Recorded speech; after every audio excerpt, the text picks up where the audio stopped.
everybody, and welcome to another exciting episode of the Ultimate Job Search and Career Podcast with me, Bill, the company's expert. And on today's episode, I'm going to be giving you the best answer to the job interview question, what can you do for us that other candidates can't? It's a little more exotic job interview question that a lot of people freak out because they don't have a very good answer to it. So we're going to be getting into that. Also, I'm going to be answering a question from a viewer who wrote in asking about how to get bigger and better paying jobs when you are possibly from a younger demographic and don't have quite as much work experience. So we're going to talk about that also. But before we do, I just want to remind everyone that my podcast is on both my YouTube channels. Its main home is my secondary YouTube channel, The Company's Expert 2, where most of these podcasts will be found. But occasionally, just occasionally, I will be putting them on my main channel, The Company's Expert. So if you're listening to this from there, please go to my second YouTube channel, The Company's Expert 2, and subscribe to ensure that you get all of these and you get a lot of the answers that I'm going to be giving out. Now, let's get into it. So, you are a candidate and you go to a job interview and you may know how to answer the more common job interview questions. In particular, the question, why should we hire you? Which is a rather common job interview question. Most people can get this one. However, they decide to throw you a curveball and they add a little exotic twist to that question. And they ask you this question instead. What can you do for us that other candidates can't? Now, this is a little more exotic. It trips up a lot more people. And we're going to talk about how to answer this. Now, if you have heard my podcast before or you have checked out some of my other main YouTube videos where you can see my face, you will know that just to try and summarize it here, if someone were to ask you, why should we hire you? A very good answer is to start by saying, well, I'm glad you asked me that. As I understand it, you're looking for somebody who, and then you go down the job requirements as listed in the job ad and say how you meet each one. Okay, that's the short answer. That's what you do for that question. It's basically a open platform for you to talk about your strengths. And the things you should be talking about is how you have the things that they've said they're looking for. Okay, that's why you're going to be speaking to all the job requirements. Now, in my last episode of this podcast, I went into great detail about how to answer that question. Okay. But this question is very similar, but they've added that twist and they're comparing you to other candidates. So you have to do a little bit more for this question. And this is something I haven't talked about on my main channel. So let's get into it. Now, here's the deal for this question here. Instead of caring about requirements, okay, which is how you would normally answer, what are your strengths or why should we hire you, that kind of thing. That's your primary purpose in the job interview, is to convey to the interviewer that you have the things they're looking for, right? And as an indirect thing, you're going to be demonstrating your soft skills, your communication skills, your interpersonal skills, your charisma, your sense of protocol and manners, the right attitude, et cetera, et cetera, et cetera, right? That's what you do in the job interview. However, this time, they're wanting something special from you. They want to know what is unique about you. That's what this question is asking. Okay, what can you do for us that other candidates can't? Now, I've seen a lot of answers to this question posted, and a lot of people suggest that you just essentially answer by listing random strengths. So you could say, well, I'm a very competent person, or I'm highly skilled in this. I understand this, and I prioritize that, and that's why, I'm better than other candidates. That's something that a lot of people say. I disagree. Because that would be a great question or a great answer to a standard question, which is asking you about your strengths. And you list random strengths, things that you think that they're looking for, traits, qualities, okay, experience. That's great. But, and I'll be honest here, I think that, how can I put this? Shall we say dumb recruiters would find that an acceptable answer. Or if it's an extremely low-level job, entry-level job, that may satisfy people. However, if you're going for a role that requires a little more sophistication, you're being put under a little more scrutiny in the job interview process, that would not be an acceptable answer. Because listing your random strengths is no kind of answer to what makes you unique. Because for all you know, all the other candidates have those strengths too. And if you're listing very common strengths, you can almost guarantee that most other candidates would convey that they have that. For example, a sense of urgency, or the fact that you're qualified for the role, or that you understand business and commercial interests. Now, these are not unique to you. And I understand perhaps the reason to want to say these things, because you're essentially saying, I understand the importance of these things. That's what you're really saying when you say, I have them. You're not really saying, I have these and nobody else has them. Okay, so I want to get that off, right off the bat, I want to address that. Okay, this question is ultimately about how unique you are. What do you have that other people don't have? Now, this is going to require a couple of things. It's going to require that you know yourself. You know your selling points. Okay, for example, if you're going for a job that requires sales skills, and it requires organizational skills, and it requires some technical knowledge of a certain industry. Okay? Well, presumably, the other candidates that are also applying for the job, the serious ones, the contenders, well, they would presumably have those also. They would have sales skills, they would have some level of organizational skills, and they would have some level of technical skills in that industry. In order to be contenders, you would have those. So when you list those as an answer to this question, as an answer to what can you do for us that other candidates can't, that technically doesn't answer the question. Okay? So listing your strengths is a starting point. Listing strengths that are particular to what they're looking for is better, but it doesn't go all the way. So that's the problem we're confronted with. Okay? Now, what everybody should do if you're not starting the job interview process, but if you're in the job interview process or the job search process, you're looking for a job, as part of the, shall we say, pre-production, the preparation, where you get your resume together, you get your cover letter together, and you develop a job search plan to discover jobs and to apply for them. As part of that process, which may include getting your LinkedIn profile together, possibly getting business cards together, things like this. As part of all of that, you're going to be getting your branding together. You're going to be figuring out what are your strengths, you as an individual. Now, this is especially important for people that are changing careers. You have to figure out how you're going to be branding yourself. For example, on LinkedIn, under your name, there's that field called a tagline. And that's where you put your branding, right? That's where you say who you are.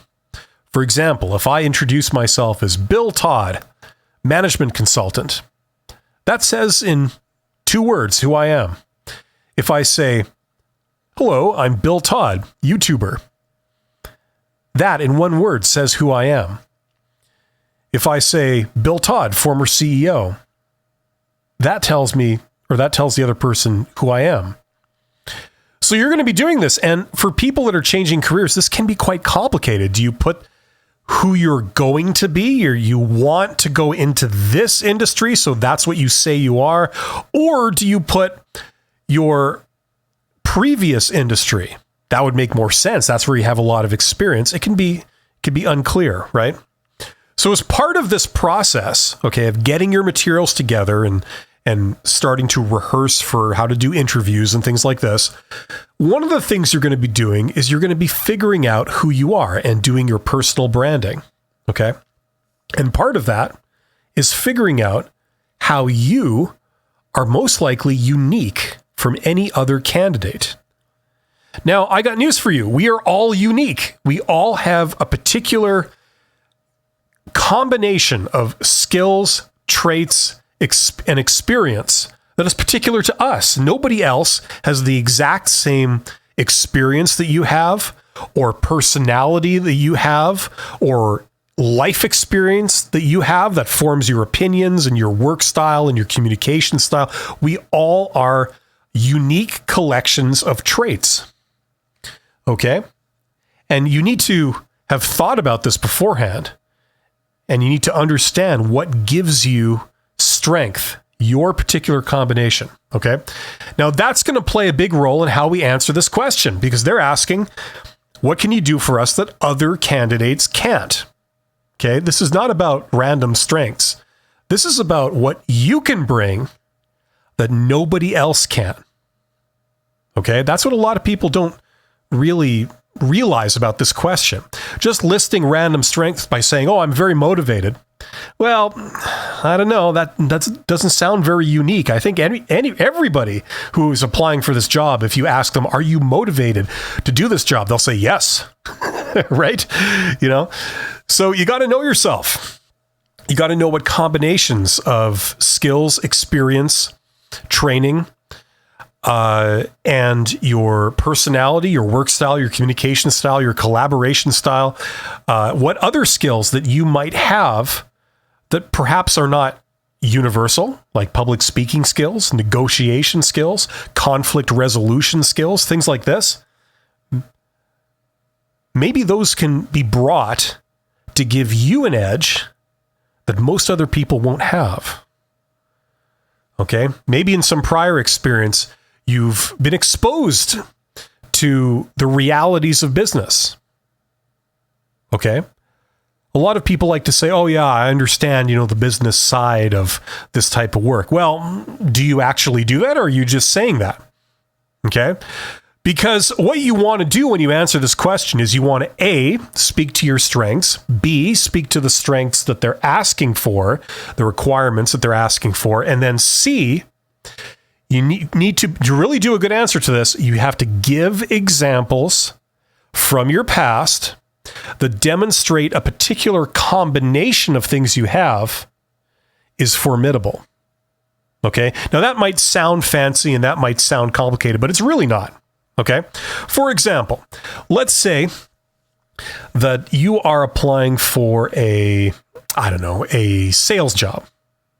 Okay? But it's not a sales job for commercial products. This is a sales job for industrial products. Okay. So you're selling some kind of product to businesses.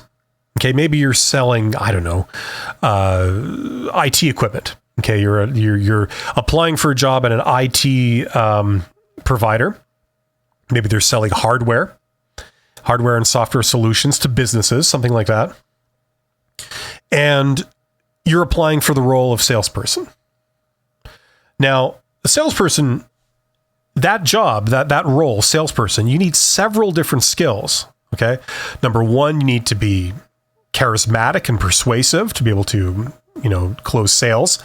You have to have a sense of urgency. You should also be organized, but having a very deep technical knowledge of products or the products you're going to be selling is very advantageous, especially in business to business type sales. Okay. Now, maybe other candidates are salespeople and they have been nothing but salespeople their entire career. But you made the transition from being, say, a technical person to being a salesperson. So you have a combination of experience that includes sales experience and technical experience. Now, not all salespeople will have that. So when they ask you this question, how can you, what can you do for us that other candidates can't? You can talk about the fact that not only do you have sales skills, but you have technical skills too from several years working in a technical capacity for this type of equipment. And that gives you a unique ability to be able to answer customers' technical questions about the product. And that's what gives you an edge, because several customers, they make their purchasing decisions based not simply on superficial persuasive sales tactics, but on the technical specifications of the products you're trying to sell. And they might have technical questions. In fact, often they do. And you are uniquely positioned to be able to answer those. Okay? So in order to answer this question properly, you need to not only talk about strengths, things you can do, things that they're looking for, but a unique combination of things that you have that probably other people don't have.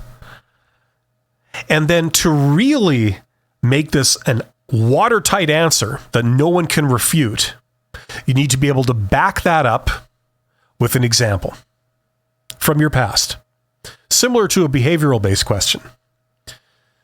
Okay, so for example, in the example I was just using about the salesperson that has technical product experience in their past, they could say, well, in my last sales job, I used that. There was a customer that had a particular question about this, and they wanted to deal with the salesperson that could give them some quick answers about the product. The purchasing manager had a technical background. He didn't have a sales background. He had a technical background, and he knew the product. He knew the technology, and he wanted to know some very specific answers to some technical questions he had about how he could integrate these products I was trying to sell into his existing IT system. And what I did was I was able to answer those questions myself without having to get the assistance of a technical person and, having us get back to him. I was able to answer those myself. And based on the answers that I gave, the purchasing manager bought our products on the strength of that. So that's something that I can bring to the role that probably most people will not be able to. And that's how you answer the question. Now, obviously, your specific answer is going to vary based on who you are and what you have, and obviously the role you're going for. Okay, so I can't give you like a paragraph answer that you just have to recite. Okay, you have to do some soul searching. You have to do some branding. You have to explore your personal branding. Who are you? What are your strengths? What can you bring? Okay. Now, people tend to know this stuff as they get further into their careers. You don't really need to do a research project on this to understand your own background and what your strengths are. But when we're starting out, we're maybe coming out of school and we're getting our first career job or our second career job, we might have to think about this stuff a little bit. Now, coincidentally, I have a course called Get Hired where I take everybody through this. Okay, I show you exactly what to do. And a part of it is doing this. And when you get asked questions like this, you will be able to nail it. Not because you're just giving cookie cutter answers, but because you're saying stuff that's unique to you, that carries a lot of weight, because it's not just an interview answer, it's actually genuine. And you're able to back it up with specific examples of instances where this has come into play before that's given you the edge. That kind of thing is very hard to top. So that's how you answer this question. So hopefully that makes sense. Now, if anyone does have any questions, I encourage you to please leave your questions in the comments on this video. And I do go through those if they can be answered with, a sentence or two. I tend to try and answer those directly in the comments. If it requires more of an explanation, I tend to take those and answer them on the podcast, like I'm doing now. So if you have any questions, please leave them in the comments. Now that brings us to the second part of this episode, where I have a question that was sent in, and this is from, if I'm saying this correctly, Shavon James. Shavon James. Now, Shavon says, how would you apply this to a younger demographic? I'm trying to level myself up, getting bigger and better paying roles. But you can only do so much when you have such a specific amount of experience. So this was in response to a video I did called How to Prepare for a Second Interview, second interview tips. Now, I don't think that Siobhan's question really is too specific to that video. I'm going to answer this in a very general sense because I think this is a great question, and I want to thank our friend Siobhan James for sending this in. This is a great question. If you don't have a ton of experience, okay, how can you position yourself to get these type of jobs? Okay. Now, at the time I talked about a second interview, and the context was that a lot of entry-level jobs, they'll do one interview typically with people and then make a decision. But if the company's very large, or they have a very cumbersome hiring process, or if it's a higher level job, a lot of times you'll get more than one interview. They will do several rounds of filtering, and you might get 1, 2, 3, or God help you, 4 or even more interviews. And then they make their final decision. And I think in the video I had talked about various things that you would need. In particular, being likable was something I mentioned in this video that Siobhan James responded to. And that likability, that alone will get you very, very far. So if you're going to work on something, try and work on your likability. Now, contrary to what some people think, this is actually rather simple to learn. If you're an extrovert, if you're an introvert, it doesn't matter. There's some very basic principles that you can learn that will make you a lot more likable and make you give a much more favorable first impression. Okay. So check that out if you're interested. I also talked about backing up the things that you say in a job interview with examples. So if you've done something, they ask you, have you done this? You say, yes. Back it up with an example. Okay. Now that brings us to Siobhan James's question. Well, how can I back things up if I don't have a lot of work experience? Now, if this is you, if you're coming out of school and you're going for your first career type job right out of school, whether that's high school, whether it's university, whether it's post-secondary education, maybe you're 30 and you're coming out of university, the same thing applies. And that is, a lot of people don't realize that your experiences in school can count in a job interview. When they ask, can you do this? And have you done this? You say, yes, I have done that. Because generally speaking, in school, whether that's high school or college or university or certificate program, whatever you're taking, the vast majority of skills that you would need on the job, and in terms of experience, you have that experience being in school. For example, communication skills. Well, you have to write reports and things in school. You have to write assignments. You have to do presentations in front of the class. It's like public speaking and presenting. You have to collaborate in a lot of occasions with other students. You have to interoperate with other students and collaborate and work as part of a team. You might be called on to lead a team or take on a leadership type role. Maybe you're representing a team when you make a presentation, and so on and so forth, right?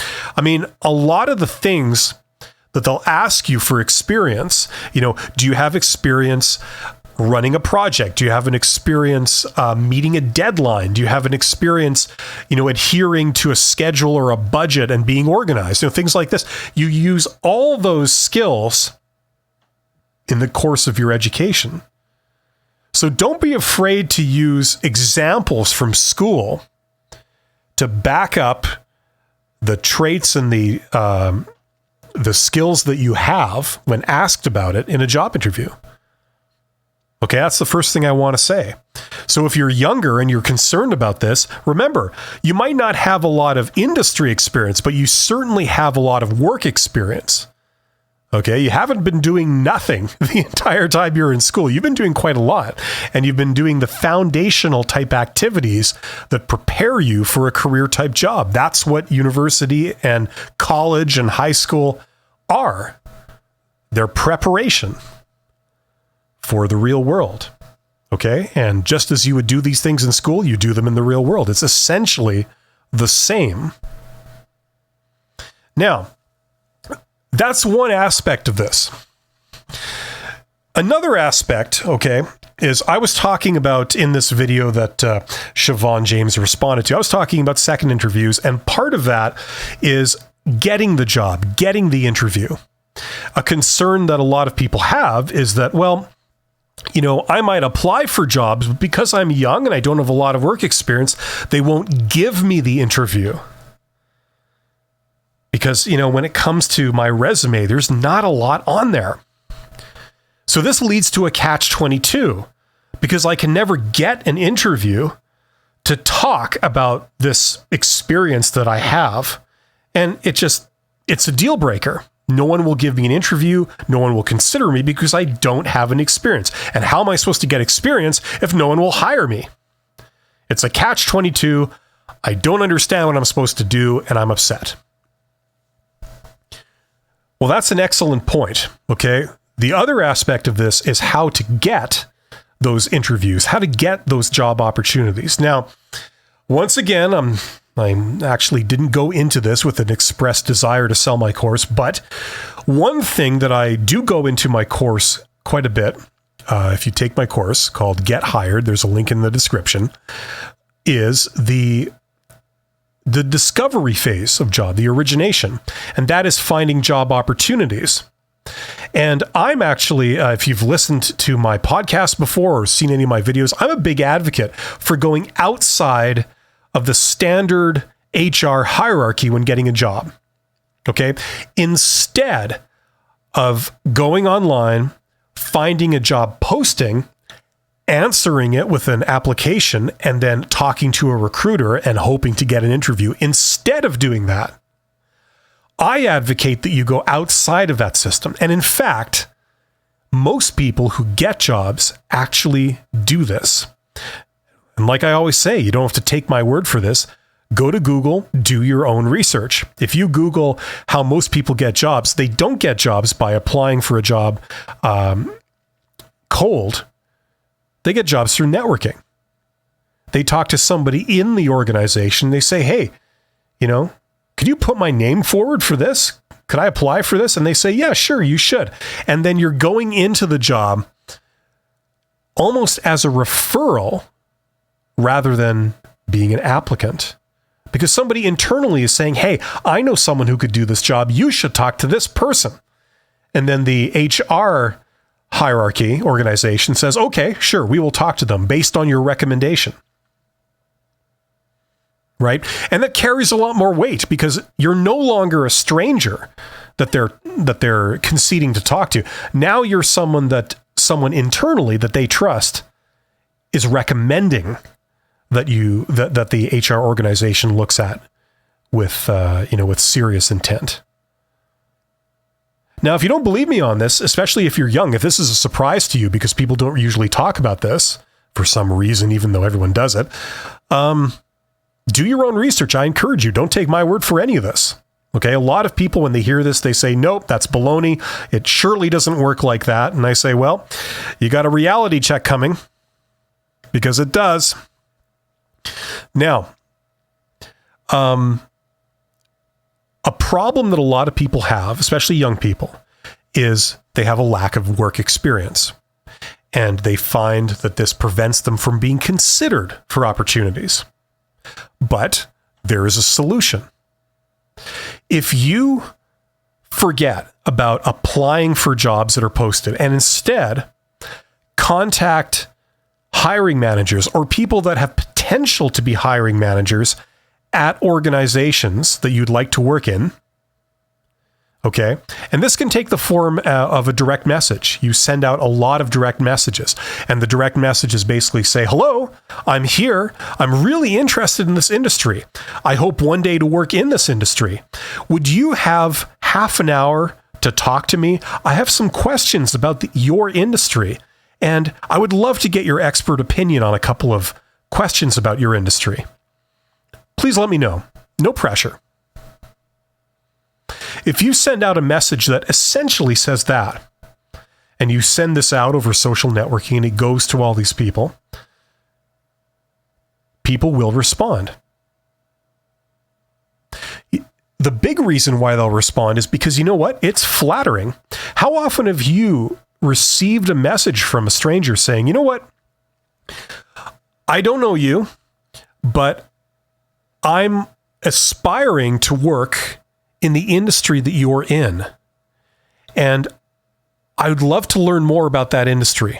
And I just love if I could sit down with you for half an hour and ask you a few questions about the industry you're in and about the work you do and get your expert opinion on a few things. Would that be okay? No pressure. Only if you have time.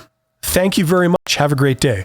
You know, it's flattering to get something like that, especially on social networking when you can see exactly who this person is that's sending it to you. And if you check out their profile and you check out who they are, there are no red flags. Seems pretty legitimate, seems pretty, innocent, right? This is actually pretty flattering. And on top of that flattering effect, the other aspect of this is that you're sending it to people not at the bottom in organizations, but people that are higher up, executives, including CEOs. I was a CEO of a smaller company. There are many, many CEOs out there of smaller companies. There are many, many business owners of smaller companies. There are many executives out there of mid-sized companies. And you know what? Part of their job is to take these random messages, these communiques from the public, because the people contacting you could be potential customers, potential partners, potential vendors. They could be regulators. They could be the press. They could be any kind of player in that industry. Just because you don't know that name or know their name doesn't mean that you shouldn't talk to them. Once again, don't take my word for this. Go and do your own research on it. But that is part of the job description of a lot of executives. So their job includes talking to the public and taking unsolicited requests for information, just like yours. So when you put out something to an executive and says, hello, look, I'm a student. I'm graduating in 6 months, and I hope to work in your industry. And I have a lot of questions about this industry. I find it very exciting. I know that your organization is a leader in that industry. And I was just hoping to get half an hour of your time to get your expert opinion on a few questions relating to your industry. Would you be able to swing that? No pressure. A lot of people would say, you know what? Yeah, I think I can meet. And you suggest, we could maybe grab a coffee. Something like that. At least you would in the days before the co-vid. But this is a real thing, and this is a deadlock. This is a something that breaks the catch-22 cycle for young people that don't have a ton of work experience and career experience and a long list of career achievements. Because when you talk to that person, if that person is a hiring manager and unbeknownst to you, they're thinking, I really need to hire a couple of salespeople, or I need to hire a clerk, or I need to hire a technician, or whatever it is that you're into and that you're qualified for. And you send this out and that executive receives this information, that basically is a godsend to them. They're thinking, you know what? If this person is suitable, I might not have to type up that job description, hire a recruiter, post the job, interview rounds of candidates, select the person, because I might have the candidate that just sort of fallen into my lap right now. And when you talk to that executive, you are standing head and shoulders above the crowd because they're not there and you are. And if they like you and they feel that they enjoy dealing with you and they feel that you have some skills. If they happen to be looking for someone at just the right time that you happen to communicate with them, that's how a lot of people get hired. In fact, that's how about 75% of executives get hired. This is how executives do it.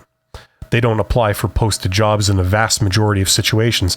Once again, don't take my word for that either. You can Google that too. What the percentage of executive jobs is that are posted publicly. And it's something like 25%, because the other 75% are all in the hidden job market. They're not posted, and they're done through networking. So networking is the solution to a lack of experience, especially for young people.